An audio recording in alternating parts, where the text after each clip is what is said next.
you can consider part A, part B are two different problems. Indeed, they are two different situations. Okay, graph, it is very important, very important.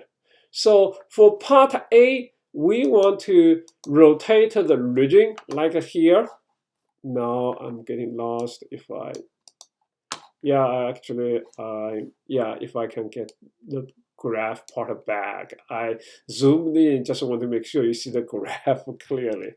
Okay, this is the region bounded by those two functions. And also, I suppose it's a lot easier this time to calculate the intersections. Okay, y is running 0 to 4, and x is running from 0 to 2. And then I have a rectangle. And keep in mind, this time we are calculating the volume. We are calculating the volume here, okay? Rotating around the y-axis. And looking at the drawing, I hope you see there is a washer formed. And washer, it is formed as a difference of two disks. A bigger disk outside, a small disk inside. So I denoted the bigger radius RB. Okay, the radius for the bigger disk as RB, and the radius for the small disk, that's RS. And also, I mean, at this point, if you are puzzled with the thin thickness, it is dy. It is dy. You can consider that's a single point. So I try to highlight. Indeed, it is a rectangle. There is a rectangle involved. But anyway, when you consider radius, you really can consider that these are the single points. So that big R comes from the curve 2x squared. Big R comes from the curve y equals x squared, the parabola. And the small r comes from radius, from the straight line. From the straight line, y equals 2x. So the setup of the integral, because I realize this is really washer. Washer, the volume of the washer, it is the difference of two disks, a bigger disk minus a small disk. So I wrote this as pi r squared big, okay, times dy minus pi r squared small times dy. Certainly dy is part of product again, like the one we previously, well, number 2 we just discussed a moment ago. Dy, it is an active factor of product. You're not going to drop it. And certainly dy, it is common to both terms. We can take out this dy as a common factor. And again, dy, it is an active factor. You're not going to drop it. And also because of dy, I hope you realize this time, again, it is an integral in terms of y. Integral in terms of y. As we calculated in the beginning, y is running from 0 to 4. 0 to 4. So actually, I forgot to make a correction here. Okay, this 2 should be 4. Actually, I made the correction in the following lines. Okay, this 2 right here should be 4. Run integral running from 0 to 4.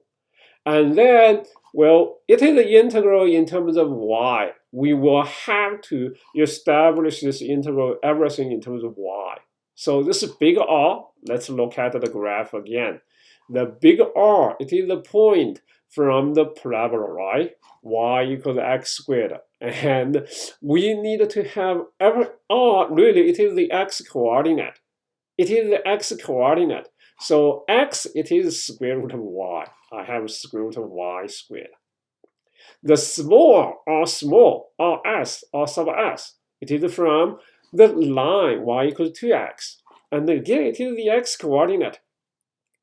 And x is y over 2. So we are going to have r squared, y over 2 squared. And also I took out pi as a common factor there. And then I proceeded with the integral calculation. Okay. And again, this same solution, it is posted on the Padlet. And so this is my explanation for part A, number 4, part A. Part B, consider it's a different problem, even though in the end, as you can tell, I do have the same answer. We should have the same answer because it is for the same solid. But anyway, really, it is a different situation.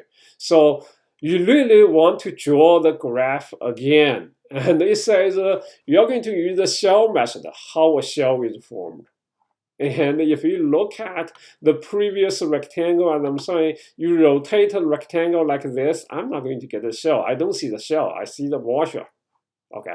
And this time the rectangle, it is formed in this fashion. And also the other thing I should have mentioned, really, it's not just only one rectangle like this. I hope you see there are a bunch of rectangles moving around the region. Okay, moving around the region here. And the same for the other rectangle. There are many rectangles. And all the rectangles can be calculated in the same fashion. So we have an integral. So this time I'm having rectangle like in this fashion. And first of all, I hope you recognize this time we do have a thin thickness along the x direction. So this thin thickness, it is denoted as dx. And then that's the radius of r, and that is h. Take a quick look at the integral I established. I really try not to use, well, not the formula for integral directly, but anyway, I do use those basic algebra and area. Formula for areas and the volumes. 2 pi r, when you have this rectangle or the line segment, because of thin thickness, you really want to consider this as just a line segment. When it is rotated around the y-axis, now I have the shell in my mind. I have the shell in my mind. So 2 pi r tends to be the circumference of the cylindrical shell, or let's say that's a circumference of the radius, which is the length of the cylindrical shell. H, as indicated on the graph, is the height. 2 pi r h, which turns out to be the area of a shell. And because it has a very thin thickness, which is dx, so times dx, 2 pi r h times dx, that is a volume for a thin cylindrical shell. And then, as I'm saying, really not only one cylindrical shell. I saw many of them. And they need all the cylindrical shells can be handled, can be calculated in the same fashion. So I add them together. This sum, s, the integral sign, it is the elongated s. Integral is the sum. Okay. And now let's take a look at what kind of integral I have.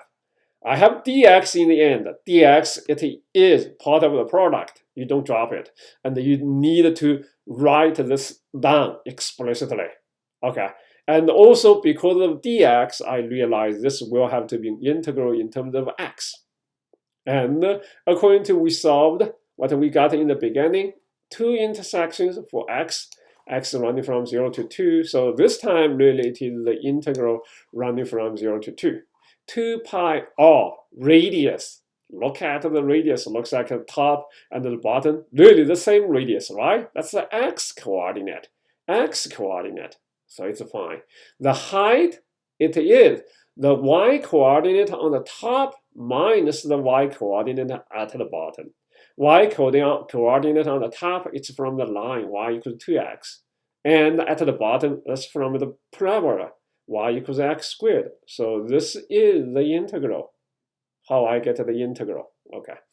And certainly you need to continue to finish the calculation. I think one good thing about